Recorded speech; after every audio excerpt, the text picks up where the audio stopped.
Welcome. We're so glad that you could join with us this evening. Thank you for joining us tonight. I'm your co-host, Ralph Plaskett, and I am joined with my co-host, Chris and Cal. And, and we have a special guest this evening to round out the topic that we have here, Mr. Leon Matthias Jr. Right, so we're excited to be able to have him here on the Breathe Easy podcast. This podcast is where we believe that by facilitating culturally sensitive conversations, that we can help destigmatize mental health, right? And that has a number of benefits, right? And many of the benefits that we want to key in and focus on here at the Breathe Easy Media is the benefits of reducing suicide rates, much of what we'll talk about today, keeping families together, and securing and improving the psychological safety of our communities. If this is your first time here, welcome. Thanks for joining.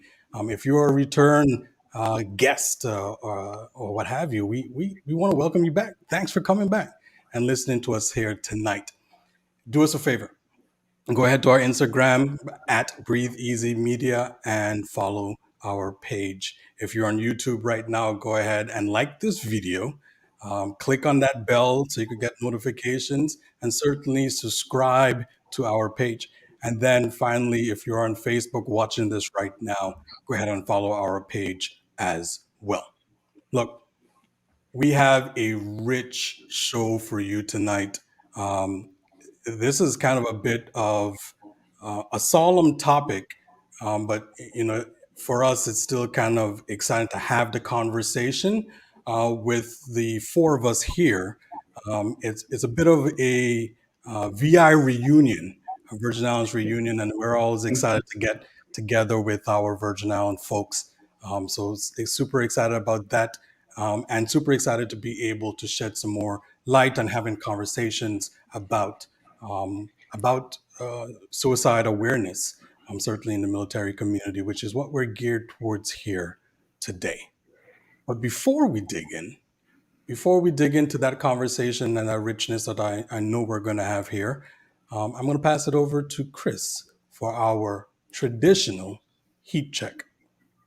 All right, y'all. So you know what it is. Those of you who have been watching with us from the beginning, you know we like to start the show off with a heat check.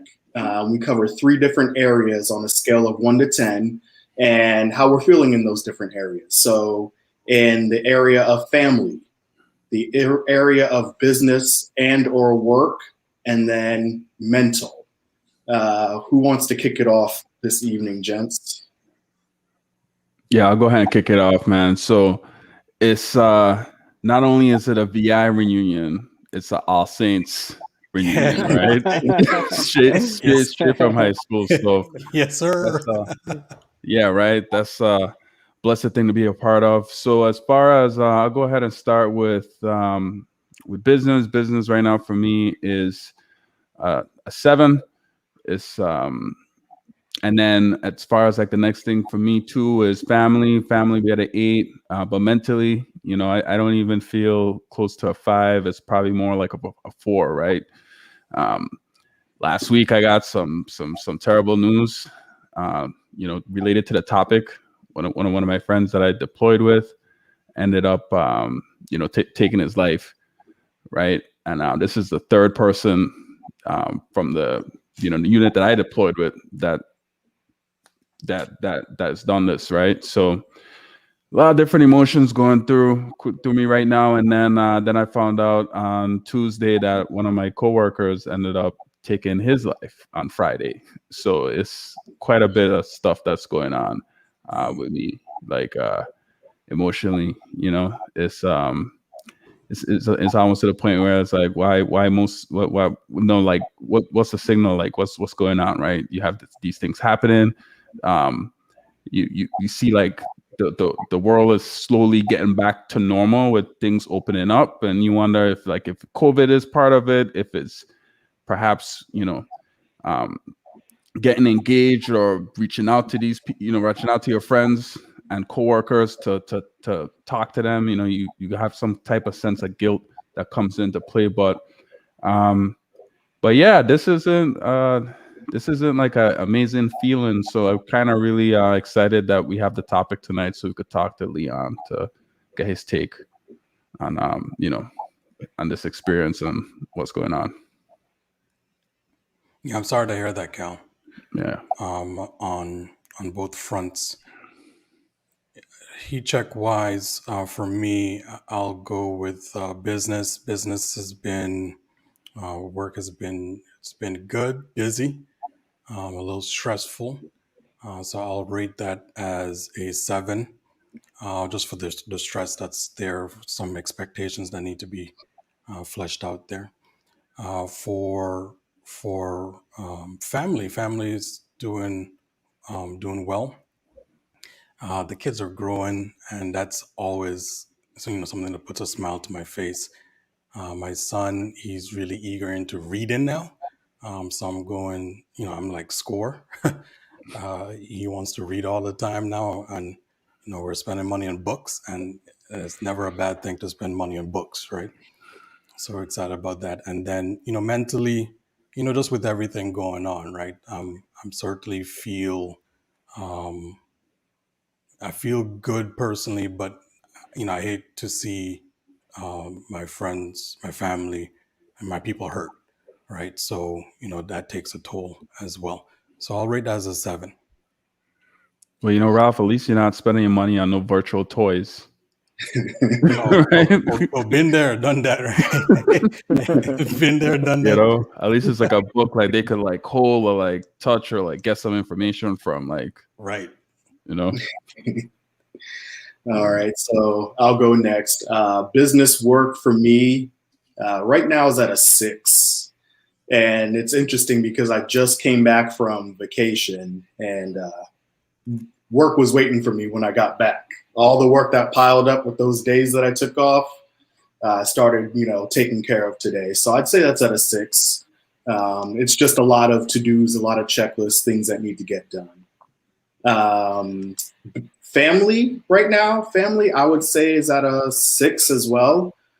We got some concerning news regarding one of the family members and some health concerns. So obviously we're trying to navigate that, but praying a lot and hoping for the best.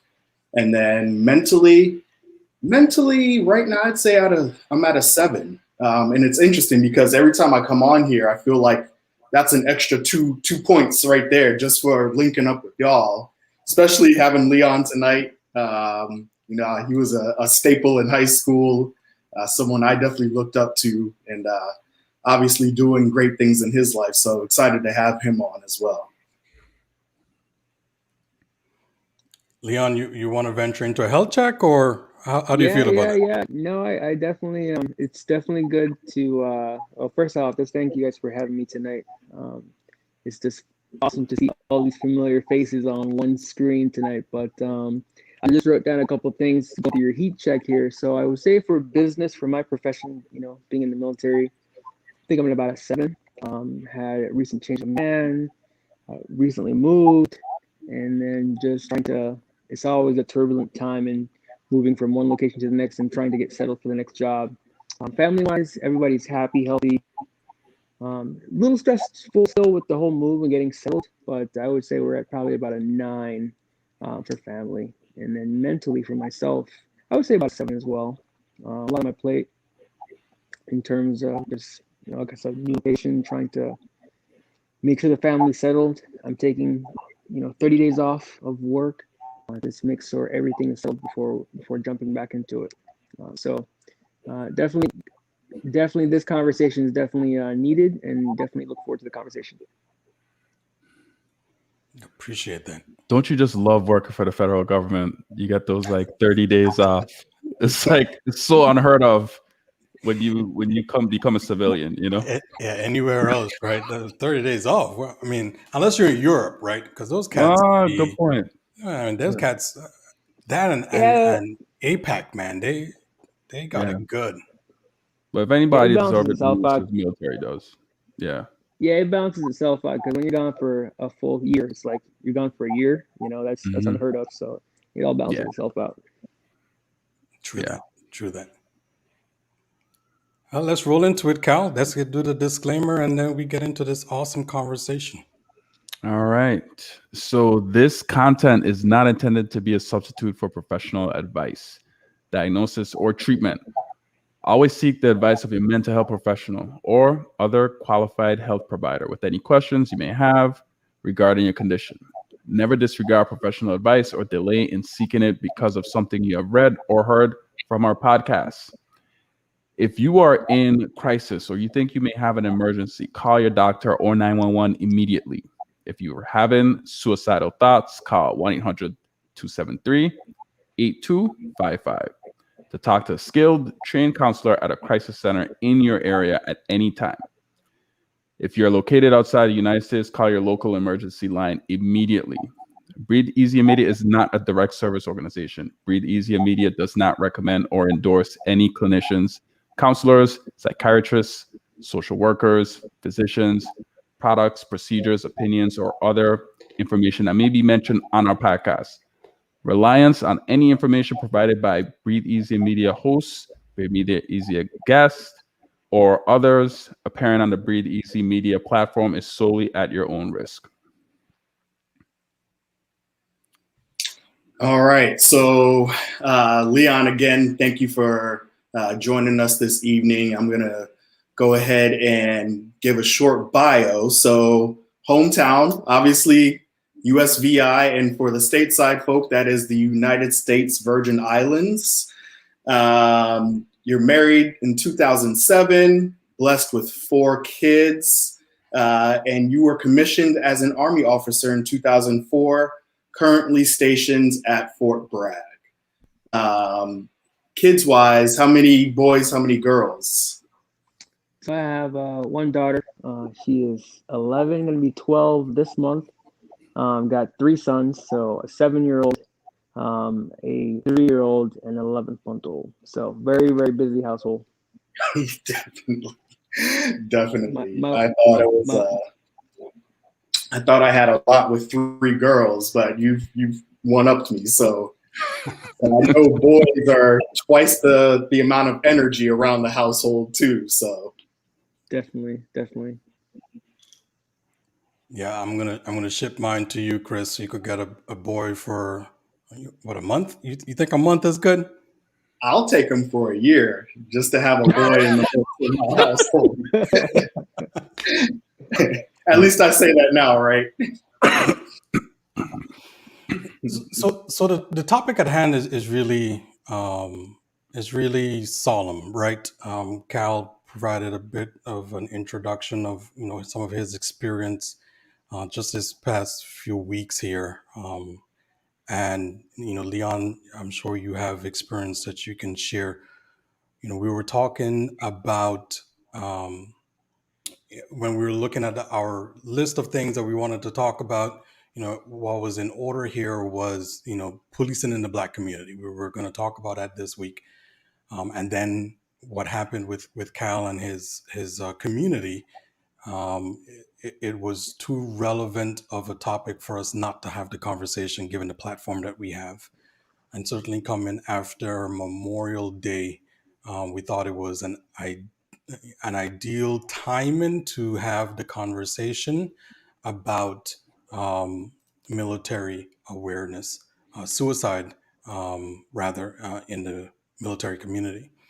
And what Cal brought to our attention was the fact that there's a statistic out there that one veteran dies by suicide every 65 minutes, right? And that's around 22 veterans a day lose a battle to suicide on American soil, right? So we in the greater public, we're familiar or aware or have some type of sense of you know the brave souls who give their lives for the country on the battlefield, um, but it's not as publicly discussed or known or certainly in the attention of the media.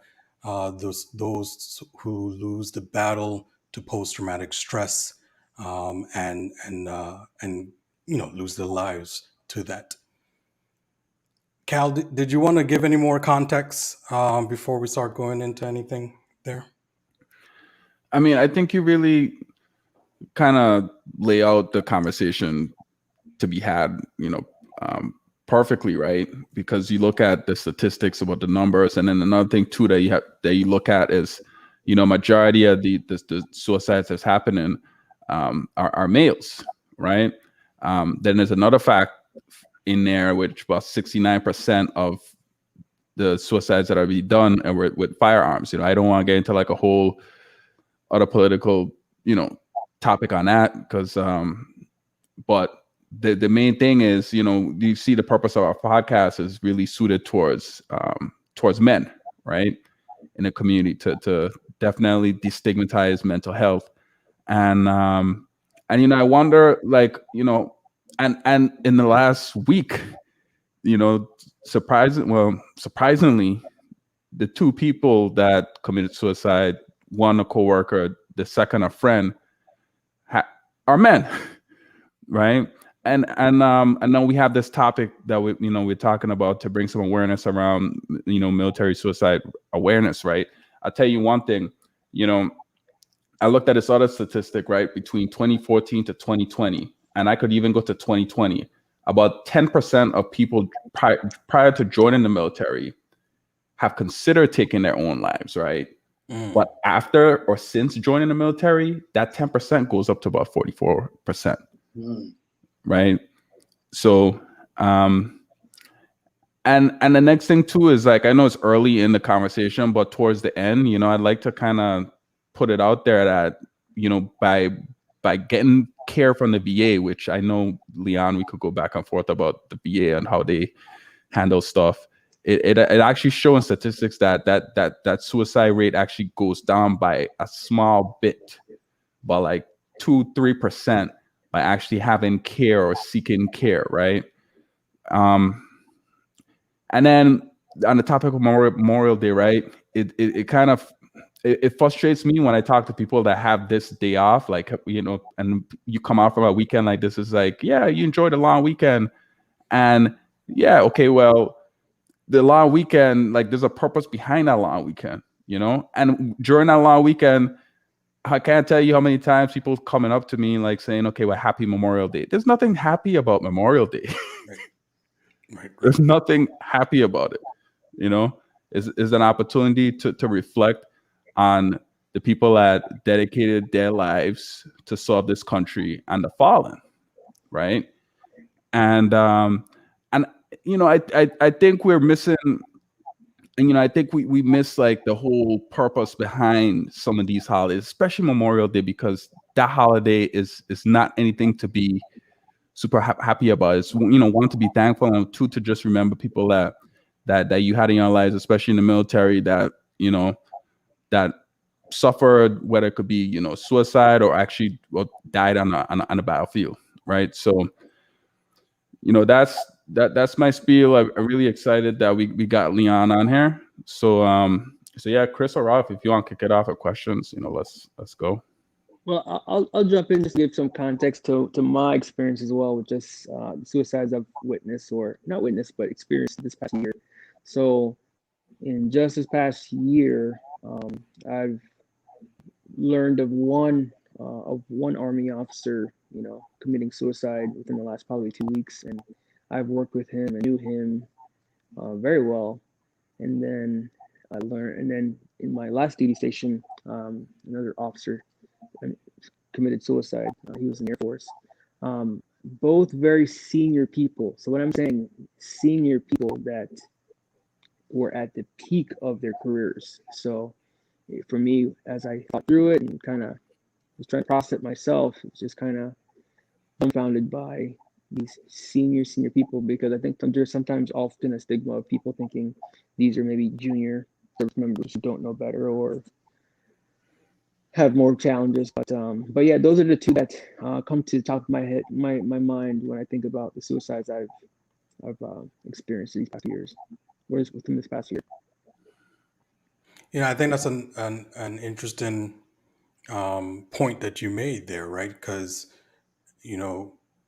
I know for me, biasly, when I think of suicide of service members, what I'm not thinking of the officers, right? I'm not thinking of people who've gone through and have had a long career in the military or some years in the military, and then that's just not a thought of mine. It's usually, to your point, the stigma of junior or younger folks in who've had an experience, some trauma of some sort, and as a result committed suicide. So thank you for sharing that perspective, or rather that data point on it covers the gambit, right? Yeah. And I think it's one thing to say that you have it cover or have it affect officers, but it also gives it a bit of humanity across the board, right? It's not just a certain type of people, just not a certain type of generation or some other type of categorization, right? It's really across the board. We're seeing of all walks of life, we're seeing people being affected mental health to the capacity which they they take their lives. Leon, I'm curious. So, for people who are enlisted in the military, what types of mental health services are available? And are they opt-in, or is it something that's mandatory that you go through? Is there a certain type of process? Can you speak to that? So there's so many resources. I mean, you can start off by the chaplain that's available to you 24/7, 365. Every unit in the military has a chaplain of some sort that's available to you. They will drop, it's an on-duty chaplain that will drop what he or she's doing to come meet you at your need. And then we have these, they call them MFLACs, or military life consultant counselors, that are civilians. You can go talk to them. It will not get back to your chain of command, but you can go talk to them, and they will also provide you life skill counseling, any type of counseling that you need. The organization I was in, they had a doctor of psychology that was upstairs from my office. So what I would say is the military has a lot of resources that they offer to service members, but it's the willingness to take those resources on. And yes, I think we've done a good job over the years of removing the stigma of getting counseling. So I think the last part of it that we have to get rid of is you shouldn't be getting mental health counseling only when there's a problem, right? Just like our cars are running, right? We don't take our cars to get fixed only when there's a problem. We have routine maintenance and things that we're doing. So in the same way, you should be talking to an operational psychologist or talking to someone who can help you think through thought patterns that you may be having in a specific area that you may need help in, That's something great that you brought up, right? The two things. One is there's a ton of resources out there, and I think some people, they kind of like it's always like, oh yeah, the VA isn't doing enough, like the military isn't doing enough.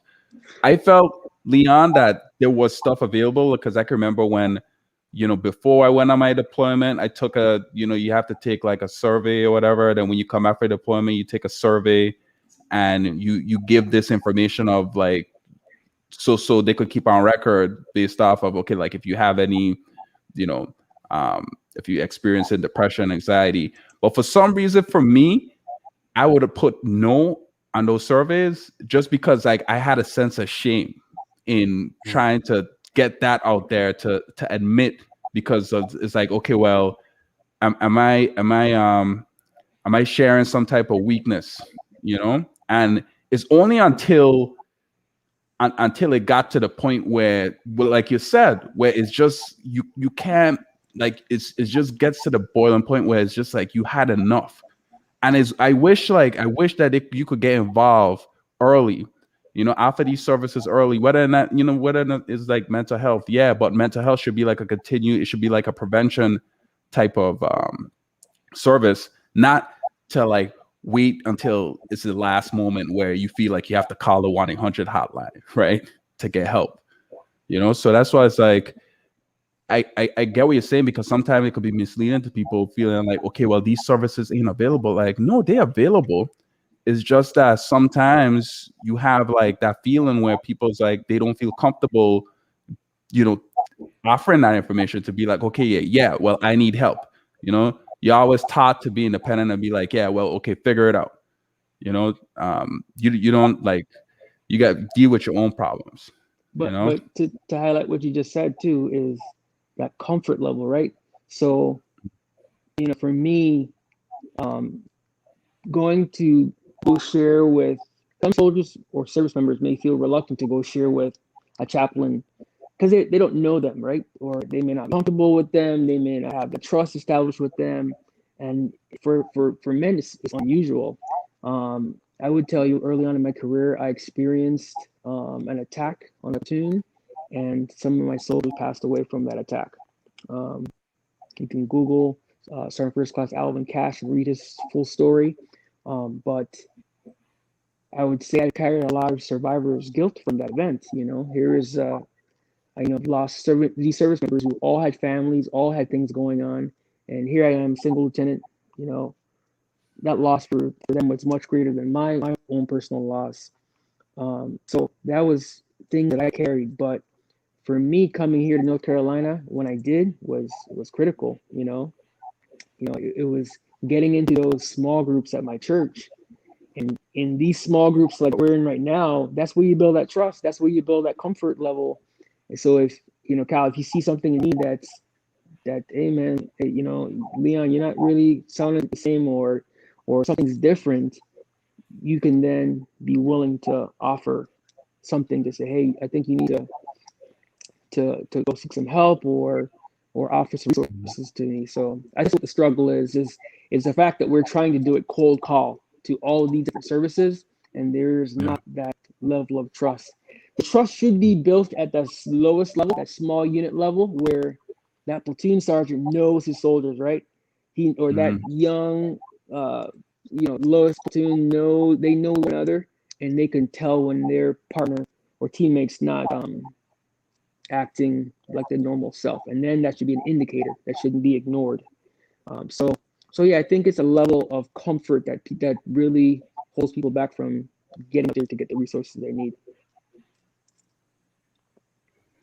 Are there any concerns from your point of view around sharing? Obviously this is personal information that you would be sharing, and it hurting possibilities for advancement. Is that a concern? And do you think that might cause some people to shy away from sharing?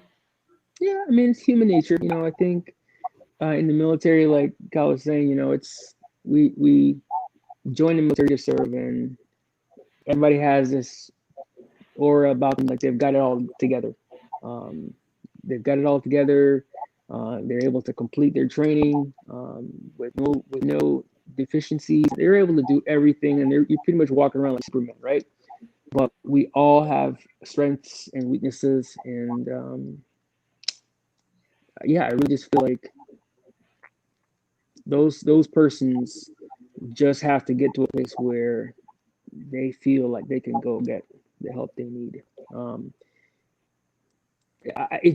In today's day and age, we've said you go get help, it will not hinder your career, it will not hold you back professionally. But the human side of us, I think that's what still gives us pause, because if I tell Ralph this one thing, will he now not give me this leadership position because I don't have it all together? I've got some things or issues I'm dealing with. Will he now entrust me with the sons and daughters of the United States to go lead into combat potentially? So I think, yes, we are saying one thing, but I think humanly, those leaders may still have internal doubts. Yeah, and to that point, right? You mentioned Superman, right? There's such an a vision, an idea of what, at least from my non-military perspective, of what the military is, specifically the U.S. military, right? We do a lot of marketing, we do a lot of promotions around the strength of our military, and I emphasize strength because so often the stigma is any mental health issue or challenge that anyone faces, which we all face, right? But any challenge that we face is viewed as a weakness, right? So then you have this entity being viewed as this strength, this pinnacle um, of certainly U.S. strength, and in many cases, the notion has been of um, being a man, and what that means, and the imagery of GI Joe, right? Of Rambo, of all of this stuff that has been cascaded throughout the years, um, to now say, to kind of turn the dime and say, hey, look, mental health is equally as important as physical health. You're not going to get dinged. And it's kind of hard to kind of turn that dime without really questioning on the other side. Are you trying to come after me, or get at me, right? It really begs the question, how can we really turn the tide of that ship when we've been prolonging this idea of what our strength is, or what is defined as strength.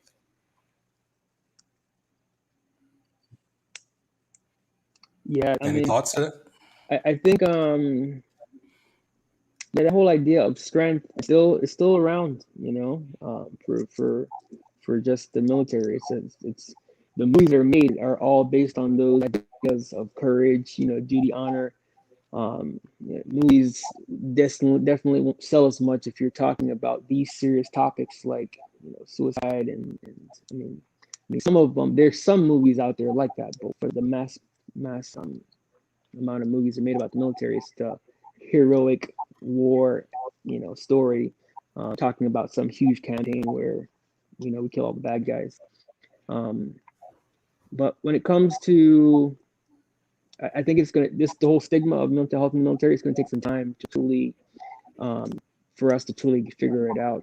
What I would say though is we definitely have trained down to the lowest level um, the actions to respond.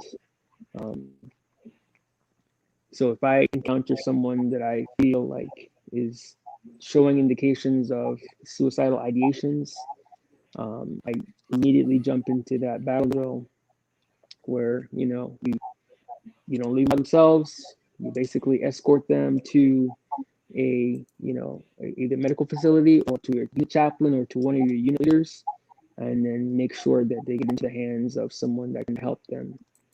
So it definitely trains us to get into hyperdrive. I'll give you one quick story. I woke up one morning for PT. It was 5:30 in the morning, and I'd been interacting with this young service member that I met through a coworker at my job. Now the service member is stationed in another location. He messages me on social media at like 3 a.m. in the morning and says he's having suicidal ideations. I've got my day planned out already, so things I have to do, but that day stops, and I am now trying to figure out how do I get in contact with his unit leadership.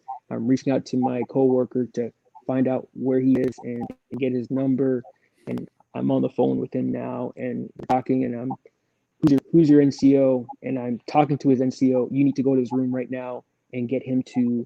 So the military is definitely trained down to the lowest level how a service member should react to another service member having those suicidal ideations. What we now have to get better at is looking for those indicators that sometimes we just miss, just because we are having sometimes superficial conversations and not really having hard conversations like the one we're having right now. So that's one thing that actually came to mind. I was when you was talking. It's like, okay, well, what are some indicators that we need to look for, right? In our friends, in people that you're serving with, even our coworkers. And I feel like it was easier to kind of to detect those indicators when we were in an office, right? But being that we're distant right now, what I mentioned about my coworker, or even in the military, some of the folks that you probably served with, that distance does add like a challenge. So you can't really see the only way you could actually see the patterns of their life is through social media, right? And social media isn't like the best representation at times as how people are feeling. You could always use that as a mask, and you could just put up a fake reality to share with people. But yeah, man, I look at perhaps, do we need to put together some indicators to share with people that either served or people that you're serving with, or even friends, right? That you could actually like have in your mind as a checklist. And then the next thing too is, start telling people, okay, well, hey, this is the way that you would take action to once you see those indicators, right? Yeah, because I'm thinking more on the preventative side of, well, how can you catch it before it comes to the how can you catch it before you get a call, Leon, at like 5:30 saying, hey, like I'm having these thoughts, suicidal thoughts. Yeah. Yeah. So I mean, the Sergeant of the Army has said, it's back to this whole concept of people first, right? So gone are the days where we are not worrying about technology, the hardware. It is a people. It is a resource. So you really have to know your people, right? If I'm in charge of a company, a platoon, a squad, at the higher levels, I'm not going to be able to manage hundreds. But at your supervisor level, where you've got maybe 2 or 3 people you're responsible for, you should know them. You should know them. And that's by having intentional conversations, not the superficial stuff of just like, hey, how's it going? What did your team win this weekend? Or, you talk to them, their family, what's going on with them, both personally and professionally, and what their goals are. And when you start to see things, either demeanor changes a little bit, or we have big indicators, they're out there, but through that, someone should be able to tell from just them being around me from day to day at work. There's something different about Leon. Hey, you're quiet this morning. What's up? And then you can have the conversation as to why they're quiet or whatever. But I think it's through those personal relationships how we get those indicators, because some people will hide it. No. You know what it sounds like more like too is more like a buddy system. You set up a buddy system when you have like 2 or 3 people that you check in, or to where it's even when you, because like I'm to the point I'm out, right, Leon? So it's like when you out is almost to the point where sometimes people just have the separate lifestyle. I mean, you catch up with people every now and then, but I have one buddy that we check up on each other probably like once or twice a week, right? And it's weird because sometimes he's the one who I get this news from about like other friends, in the service, and then when he gets that news, it's almost like the people that he's getting the news from, they're getting it from social media, instead of having like what you said, like that personal interaction to the point where like, well, yeah, I know something was up or something is weird, like let's see what's happening. Yeah, man. I mean, another thought too is one thing that I've realized is that COVID is a blessing and a curse, right? I think it's a blessing in this way, in that I feel that through using video webcams, I feel like it's easier to create that comfort level to have people, instead of having to go into like an office to meet somebody, being able to do like therapy virtually. I mean, I feel like that's a way to like create some type of comfort to get people to start like talking about ways how they could solve some of these problems, because like it's where sometimes you have these thoughts in your mind and you feel like, well, yeah, I need to figure this out. But if you bounce them off like a third party or promote some type of therapy, you could talk to somebody and help solve some of these things. You start realizing like, okay, well, maybe things aren't that bad. Like, why am I panicking? Like, I don't have to panic about this. So yeah, that's my thought. I think one of the positives that came out of COVID, because even for me now, like through the VA, I have I have a therapist to the VA that I have virtual sessions, which is amazing because they reached out to me. And I was like, well, yeah, I could do this at the comfort of my home. I don't have to go anywhere. I don't have to get in my car to go to the VA to have to deal with all this nonsense going through all of that. It's like I'm working from home. I could do my session, check in, have somebody I could talk to, right? Because some of the challenges that I face with Leon is that I may feel a certain type of way. And I know as much as people say like, yeah, that's what friends are for. Like sometimes your friends can't solve all your problems. You know what I mean? Your friends you could share some positive emotions with your friends. You could have things in common with your friends, but sometimes it helps to talk to a professional that could help. Yeah, definitely. Right now, with you saying COVID, I have a group of about 4 or 5 officers that we're all in a text chain, and we've served together initially when we first came into the Army, and now we're distributed all over the U.S. And yeah, we have a text chain that's just our weekly check-in, and then periodically I will call one of them or he will call me, and we'll have an hour-long conversation, and we'll just really catch up. Because yeah, the text chain is cool and we kind of get the wave tops, but now I can call him specifically and dive into more details. Or if I know he's encountered this particular struggle, I will call and give him some words of encouragement. So I think it really is at that buddy team squad level is where a lot of these things are fixed. It just can't be done. Yes, there can be systems, yes, it can be programs, but those resources have to be readily available with your buddies, your teammates pushing you along the way, encouraging you to get those services you need.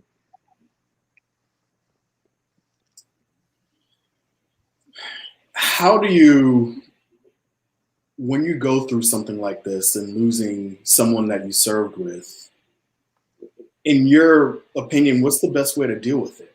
And I'm trying to be as sensitive in asking the question as possible, but, can you talk to us a little bit about maybe some of the services that are offered or kind of the process that happens when a service member is lost, and the people that, are close to them and serving? Are there any immediate resources for them?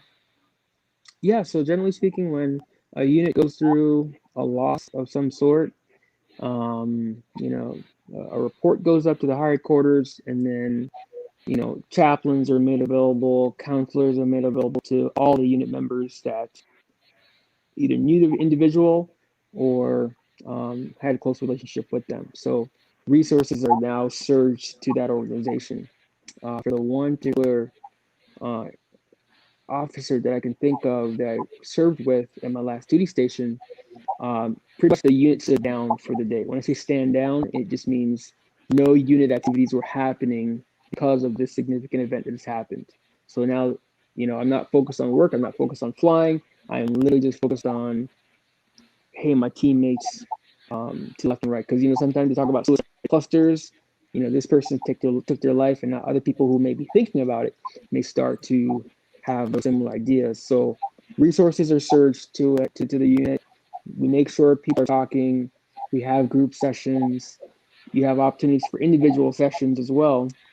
And then there's a memorial service of some sort. And that's hard to get through. It's really, really hard to get through, because the one in particular, I was just like, this man has served like 20 plus years, pretty much like 20 plus years of military service. And he's made it. Like, he can stop working for the rest of his life and be taken care of by all the benefits that the military offers.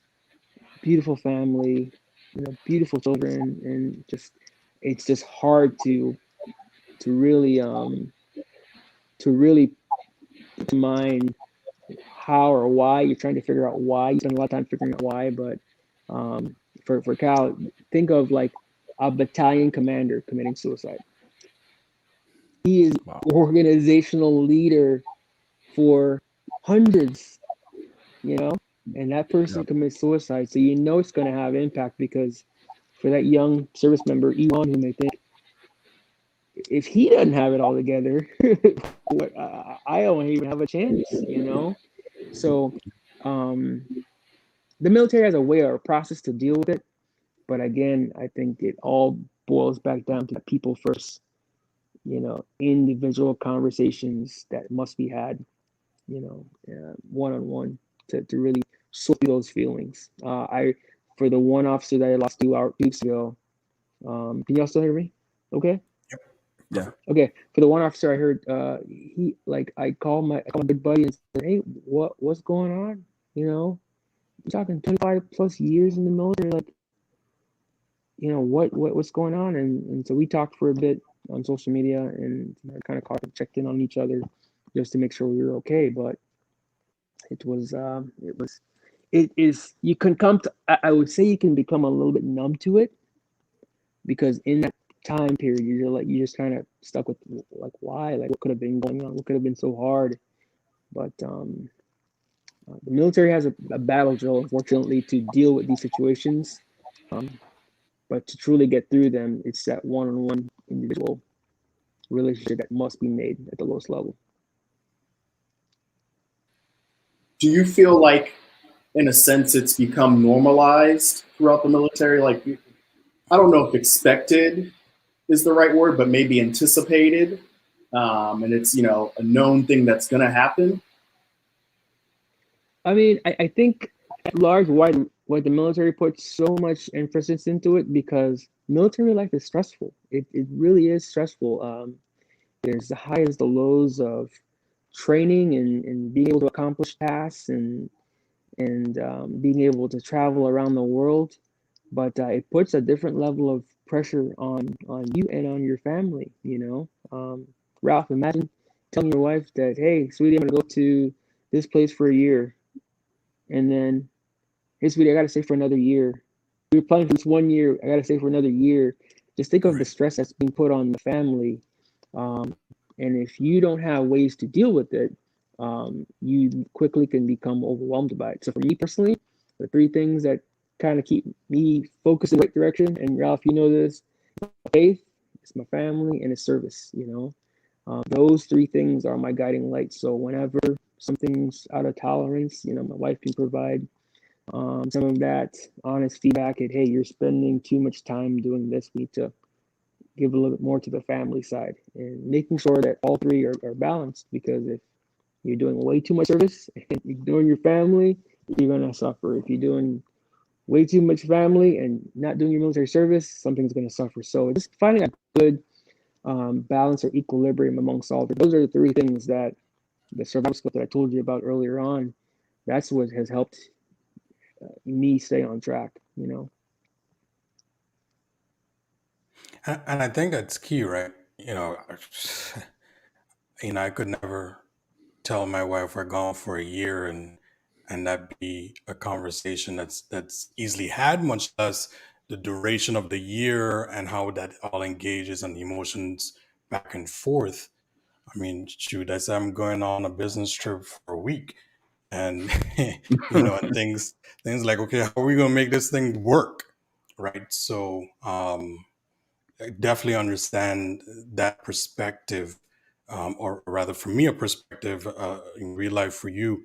Um, I really liked what you said on the three things, that keep you grounded, if you would, and have some type of balance or harmony, equilibrium, so that, you're not out of whack in any one area, right? And you have those relationships that really keep you, stable, keep you grounded. To say, hey, look, Leon, things ain't looking right. You're sounding different. Let's have a check in, or what have you. Or certainly your wife to lean on, your family as an inspiration and what have you. I wonder if, if that's, Al, you were talking about tools that can be provided. I wonder if that's a tool set, if you would, of, an individual person identifying what, their thing or things are that helps and keeps them grounded. So you mean like for like the individual soldier who doesn't, or service member who does not have, maybe those three things I stated? I feel like the military does a great job of providing a wide array of things. So say for instance, you're a service member and you're in the military, you could leverage the BOSS program, which gets you out of your dorm, gets you to go out and do things with other service members, gets you to interact. It tries to offer so many things to you so that you would then find what those three things may be in your life. Some of it may be physical fitness, something may be, I know one guy, he does in the military, but he does bodybuilding. And that's one of his passions he does. And that helps him decompress from military life. Military life is stressful. You're talking moving every 2 to 3 years, the possible deployments, the possibility of death. I mean, some of the job can be inherently dangerous. So those are stressors that some service members carry, that you see them, you're like, oh, thank you for your service. They tell you thank you for your support, but you don't really see the burden that they are carrying. Ralph, if I told you you're going to jump out of a plane on Tuesday, how would you feel about that? And if you're afraid of heights, those are stressors that, and you see stories of like people that get out of the military and they just pass away from natural causes because of the level of stress that you're carrying. If you don't have a way to decompress from it all, it's like your body is just in this constant mode of fight or flight. I watched this. I can't remember the name of is a colonel that was giving a testimony, and it was really compelling testimony by the full colonel of him losing. No, it was his brother who had committed suicide, and his brother committed suicide, and basically left two young sons and a young family to fend for themselves. And he continued his military service, having dealt with his brother committing suicide, and he realized how angry he was at it. Just him sharing that experience gives voice to somebody else who may be dealing with that similar anger. He didn't necessarily comment on him having those suicidal ideations, but he just he just commented on how angry he was in everything he was doing because of him having dealt with his brother committing suicide. So to know if someone commits suicide, it's a burden to carry. And Cal, you can probably speak to it even more. That's now a part of your emotional baggage that you now have to carry and sort through. You've got to figure out a way to truly dissect it, put it in perspective, and then have a way forward so that you're not in the same loop of why. Like some people never get out of the loop of trying to figure out why they do that. Yeah, Leon, to add to what you're saying, it is something that you carry with you every day, and you're just looking for like, okay, people you listen to, dude, like sometimes I listen to some like, guru or some, someone that does meditation or somebody, and it'd be like, oh, just let it be, just let it go. And I'm like, yo, I've been trying to let this shit go for like a minute now. I don't know, like how I don't know how else to let go, unless you like kind of to Ralph's point is like, you try to identify your own set of tools. For me is going to the gym, going outside for a run, reading. It'd be journaling, just getting my thoughts out there. It would be meditation. One thing that I started picking up was meditation, so I could just try to keep my mind in the present instead of thinking about what could happen or was thinking about the past, right? So it's really interesting when you talk about our burden, because it's almost like that pain, is instead of, I felt like there's a moment where I was just trying to like move away from it, but like now I feel it's almost to the part where I just embrace it, right? It's just a part. These are just emotions, it's not good or bad. It's just a feeling that, that one I'm sharing with, everybody on this call, right? These are some heavy emotions. And then I feel like the more that I'm able to share it with other people, the more true and authentic I feel like I'm communicating. So I could have let people, because perhaps me being authentic and being real is allowing somebody else to feel like, oh, okay, well, wait, so Kyle going through that too? Like, well, yeah, maybe I might want to do like some online therapy, maybe I might want to do that, and it's like, now people just now it removes that sense of shame, because it's like, well, no, I don't feel that shame for doing something like that. Somebody else who looks like he has it all together, and he's doing this, so it's I know it's a heavy topic we got tonight. It wasn't too much like feel good stuff, but this is something that really came to mind. We were trying to get this done before Memorial Day, but we already had a speaker lined up, so we figured like, we still need to have this discussion, right? Just because we all feel like it's necessary to have. Yeah, I mean, I am so grateful for the community that I'm here in now, and even the communities I've been assigned previously. But it's just that small group of some people that know you is crucial. What I constantly remind people of when I try to get past the stigma of mental health is, again, going back to servicing your car.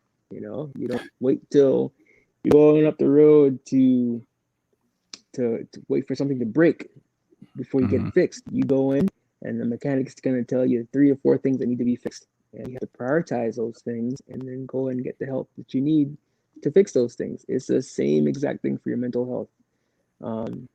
I talk to my family here about thought patterns, and sometimes I may be in a funky thought pattern, and sometimes my family gets me out of it. So, but yeah, this is definitely a much needed conversation, and I encourage it at all levels, especially at the small group level. Yeah, I think that's key, right? I think that relation that you gain at the small group level. Cal, you touched on the access that we now have, or that's been normalized through COVID, of telehealth, or Zoom with a therapist or whatever, which is all goodness, right? All have a capability for goodness. If you would have one kind of takeaway, one kind of advice that you would want to give Leon, what would that one advice be? So the one thing I would offer to just any service member, from the young, private E1 coming into the military, and to the most senior leader, our world is a different place where, we've got the media and we've got social media presenting glimpses of people's lives, but we all carry some type of burden. And sometimes you just have to know that when that burden gets too heavy, you got to tag someone in and ask for help. So I can guarantee you, in the military, there's someone willing to help. There's someone willing to help. I'm wholeheartedly believe that if you come up on the net and say, hey, I need help with this, somebody will be there to help you. So don't suffer in silence. Don't take it on your own. Don't try to deal with it by yourself. If you're not comfortable within your unit to talk to someone, find an old battle buddy or someone that you know. But don't shoulder that burden by yourself. If Cal's going to go do a heavy $300, $400 squat, Yeah, he knows he can do it in his head, but he has that much more confidence to have a spotter there behind him just in case he stumbles, so he doesn't hurt himself. So Now, yeah, Leon, I just gotta stop know. you right there. I could do it. I could do it in real life. All right, I don't need a spotter. So, yeah. But what I'm All saying, right. what I'm saying is, I can guarantee anybody at any whatever level, there's someone there to help. And if you feel like it's going to be frowned upon, no, we much rather help you than go through the whole process of dealing with a suicide. We want to help. We really want to help. Yeah, that's a great analogy. Leon, man, we really appreciate you coming on Breathe Easy podcast to be able to talk about this much important topic and sharing your experiences around the topic. I know for me personally, it was a difficult conversation to have, and I Mhm. haven't had the experience. So I could only imagine how difficult it could be for those who are, thinking through those type of thoughts. And again, thank you for sharing both you and Cal. Your perspectives, the resources. No one is alone, and everyone has somebody or some resource that they can reach out to get the support that they need. Hey, look, you are officially our second guest, Leon. Our second guest on the Breathe Easy podcast. Look, we're talking about top three, top five. You're amazing, right? What we want to do, right? And I'm going to pull this out like my guys aren't wearing it already, but what we want to do as a thank you gift for showing up and sharing your perspective, we want to get you a Breathe Easy T-shirt. Right. Nice, So we'll nice. connect with you offline and get your t-shirt size, and we'll want to ship you a Breathe Easy t-shirt. You have the option for this t-shirt, which the gents there are wearing. And we also have another version here of, every day forward, today, tomorrow. And forward can mean whatever it's necessary for each individual, but making the progress forward. So we want to thank you, Leon. It's been amazing having a conversation with you. Can't wait to have further conversations with you. I But look we forward to really it. appreciate it. Thank you for the invitation. And yeah, man, I'm so encouraged just to see you all doing this, man. I've listened to a few podcasts. I got you all on my podcast list of one that I listen to when I'm running. But I'm so proud of what you guys are doing, and this will definitely help the masses. So keep doing it, and feel free to reach out again if there's ever the need. Not get famous. Feel free to reach out and pull up the lowly folks like myself, and I will gladly come on. But it's been a pleasure. I Thanks a appreciate lot. it. Yeah, man. Thanks for hopping on.